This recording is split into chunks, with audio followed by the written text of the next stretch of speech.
Merci beaucoup Abdourahmane pour ce reportage. Alors notre invité ce soir, donc confraternellement, Mamadou Ciss, juriste expert formateur à l'école d'art oratoire. De par son sens du partage de la connaissance, puisqu'il est formateur, Mamadou Ciss va nous aider ce soir à y voir plus clair sur la prise de parole en public. Parler devant une assemblée, c'est tout un art. Et il existe à Dakar d'ailleurs une école qui forme la matière, l'école d'art oratoire. Et il nous vient de l'EAO. Mamadou Ciss, bonsoir. Bonsoir, Madame Adama. Vous êtes juriste, je l'ai dit tantôt. Alors, prendre la parole en public, est-ce que c'est donné à tout le monde? Adama, vous savez, prendre la parole, c'est prendre le pouvoir. Et c'est cette parole-là qui gouverne le monde actuel où nous sommes. Dr Diallo dit d'habitude, dans son ouvrage dont je vous parlais tout à l'heure, qui s'appelle « La parole gouverne le monde », que la parole amène le monde. La parole mène le monde, c'est la parole qui gouverne le monde. Donc c'est la raison pour laquelle la parole devient un levier sur lequel on doit s'appuyer si véritablement l'on veut être dans une dynamique beaucoup plus compréhensive et surtout lorsque nous voulons développer notre art qui est l'art oratoire. Ce que je disais tout à l'heure, est-ce que tout le monde en fait est capable de prendre la parole devant un monde? Vous savez, nous... En public. Personne n'est orateur, on le devient. Comme disait l'autre, personne n'est poète, on le devient. Et la prise de parole en public appelle à des techniques, appelle une méthode qu'il faudra acquérir. Et vous savez aujourd'hui, savoir prendre la parole n'est plus un don, c'est une compétence qu'il faut acquérir. Autant vous pouvez aller à l'école pour apprendre des méthodes, autant vous pouvez aller à l'école pour apprendre des matières, autant vous devez également acquérir les méthodes de prise de parole. Par contre, il y en a qui ont ce don. Oui. Évidemment, il y a toujours des gens qui sont bénis par la nature de manière hasardeuse peut-être, mais vous savez, le talent vient avec l'entraînement. Et c'est la technique qui fait vivre l'art oratoire et c'est la technique qui permet à la personne d'être à l'aise lorsqu'on lui donne la parole en public. Supposons, j'ai une conférence demain, je dois m'exprimer, j'ai des messages à passer auprès d'un grand public, je n'ai jamais fait ça de ma vie, comment je dois m'y prendre? Adama, le secret le mieux gardé de la prise de parole en public, c'est la préparation. Qui oublie de se préparer doit se préparer à se faire oublier, on a l'habitude de dire. Et tout est dans la préparation. Vous savez, il y a le président américain, Abraham Lincoln, qui disait « Si j'ai 5 heures pour couper un arbre, j'en prends les 4 pour aiguiser ma lame. » Tout est dans la préparation. L'essentiel, c'est que si on vous dit vous avez une conférence à faire demain, passez toute la soirée à vous préparer. Comment? Parce que vous savez, suer à l'entraînement évite le sang au combat. Et tout est dans la préparation. Concrètement, c'est quoi cette préparation? Cette préparation consiste à maîtriser, à assimiler les différentes règles de la prise de parole en public. Vous savez, il y a 3 sortes de règles dans la prise de parole en public. Il y a ce qu'on appelle la communication verbale, la communication non verbale et la communication paraverbale. Et chaque élément a une existence dialectique dans votre prise de parole en public.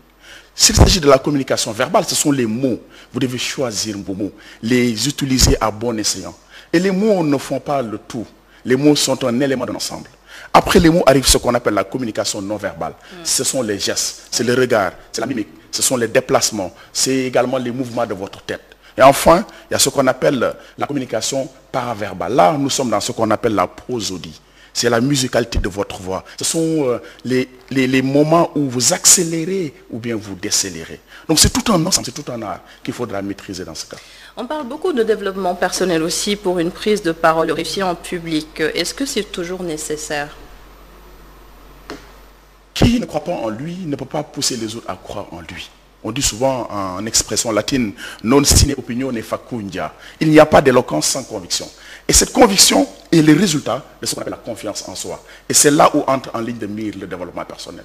La confiance en soi, c'est la fille de 2 éléments fondamentaux plutôt. Le premier élément, c'est là qu'on appelle la connaissance de soi. Connaître ses qualités, connaître ses défauts, ses zones d'amélioration. Une fois qu'on se connaît, il y a ce qu'on appelle l'affirmation de soi. S'accepter. Accepter comme on est. C'est là où maintenant, dans le cadre des 10 règles d'or qui sont bien détaillées dans le livre de docteur, on parle de l'authenticité. L'orateur doit être naturel et sincère. Et c'est tous ces éléments-là qu'on appelle le développement personnel. Pas d'artifice, vous ne pourrez pas de toute façon faire quelqu'un que vous n'êtes pas. J'ai l'habitude de dire, si l'on pousse les gens à aimer quelqu'un qu'on n'est pas, le jour où on sera nous-mêmes, ils vous détesteront. Donc poussez les gens à aimer quelqu'un que vous n'êtes pas, le jour où vous serez vous-même, ils vous détesteront. Et quand on le dit, Cela ne veut pas dire non plus de ne pas copier, parce que de toute façon, c'est en copiant qu'on devient originalement. Alors, on en vient maintenant aux personnalités publiques, les hommes d'influence, on va dire qu'importe le secteur. Est-ce que leurs sorties doivent toujours être préparées? Mais évidemment, vous savez, il n'y a pas de petit discours, il n'y a pas de petite prise de parole en public. Chaque prise de parole doit être maîtrisée, doit être calculée, doit être calibrée. Et d'ailleurs, quand vous ne vous préparez pas et que vous vous jetez en pâture, vous risquez de commettre ce qu'on appelle des péchés de l'orateur. Vous savez, il y a des infractions pénales qui existent, mais il y a aussi des infractions verbales qui existent. Il s'agit d'une contravention verbale, je dirais d'un délit verbaux, des délits verbaux ou bien même des crimes verbaux. Et ça aussi, ça existe. C'est la raison pour laquelle... Ça peut coûter cher aussi parfois. Ça peut changer une carrière. L'exemple de notre sujet sur le désormais ex-directeur de la DERPAP, Amadou Sarr. Vous savez, il y a ce qu'on appelle les péchés verbaux. Il y en a 7. C'est la gaffe, c'est la bourde, exemple. C'est le crime de l'orateur, c'est le suicide en plein bonheur. Et ce que le directeur Amadou Sarr a fait, ça s'appelle la bourde. Et c'est également un péché verbal. C'est comme ça que vous l'analysez? C'est la bourde. La bourde, c'est le fait que vous, dans une certaine, on va dire, légèreté, il a pu glisser un mot qui était mal placé. Et c'est une bourde... Qui exprime une pensée, hein, on précise.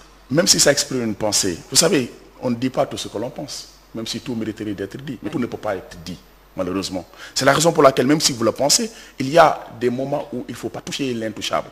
Et dans un pays de croyants, il y a des éléments qu'on ne touche pas, y compris la foi des croyants. Et malheureusement, il disait d'ailleurs, je vais être provocateur. La provocation a été de trop. Oui. Et on parle aussi de media training pour ces hommes. Est-ce que c'est aussi nécessaire, hein? Le media training est fondamental et c'est obligatoire d'ailleurs pour un homme politique. Parce que votre parole n'est pas votre parole. Votre parole, c'est tout simplement la parole de l'État. Et qui s'expose. Et vous vous exposez à des éléments peut-être positifs ou bien à des éléments négatifs. C'est la raison pour laquelle le media training joue ce rôle. Et nous, à l'école d'art oratoire, nous accompagnons des leaders, nous accompagnons des managers, nous accompagnons des ministres et des députés.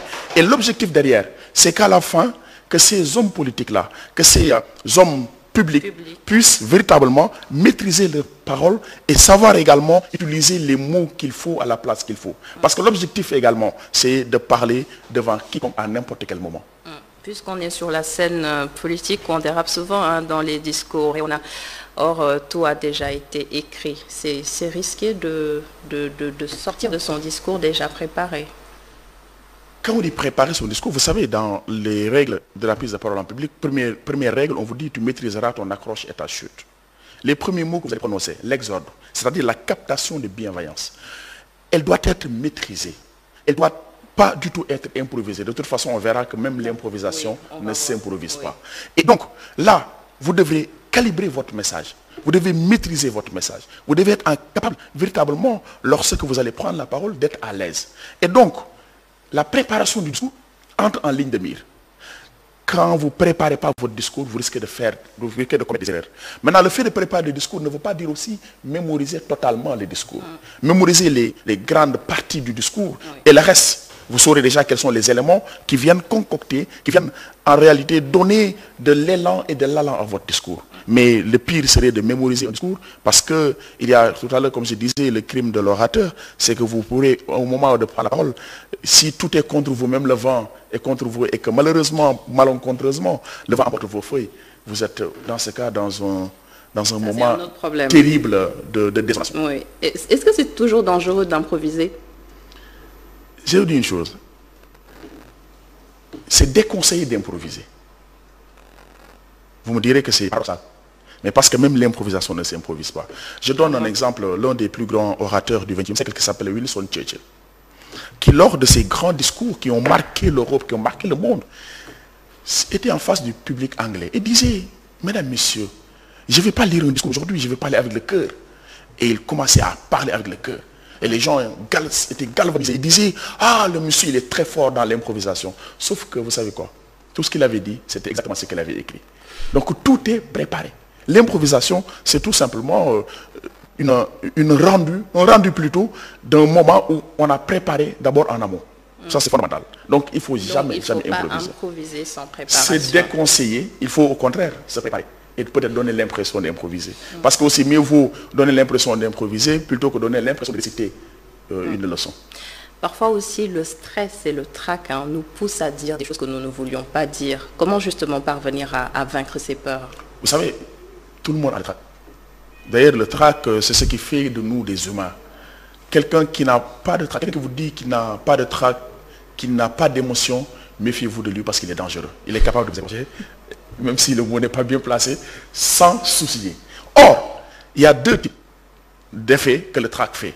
Soit le trac vous galvanise, soit il vous paralyse. Oui. Si vous paralyse, c'est l'hécatombe, mais quand il vous galvanise, ça vous permet déjà de vous attendre tout simplement à un challenge. Quand j'ai le trac, c'est parce que j'ai un challenge. Je dois convaincre. Je dois donner tout simplement un discours remarquable. C'est l'enjeu qui prend le pas sur le jeu. C'est la raison pour laquelle on a le trac. Mais il faut gérer le trac. Comment le gérer? D'abord, la première des choses, c'est la respiration.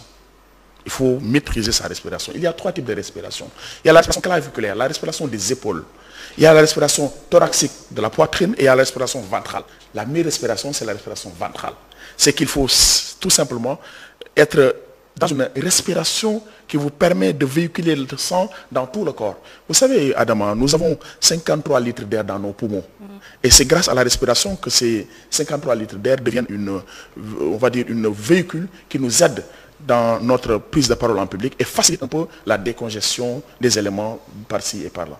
En tout cas, ça part très vite dans sa tête, on a peur, on est stressé, après on se dit qu'on doit bien respirer pour continuer ce discours. Ça a l'air assez compliqué quand même.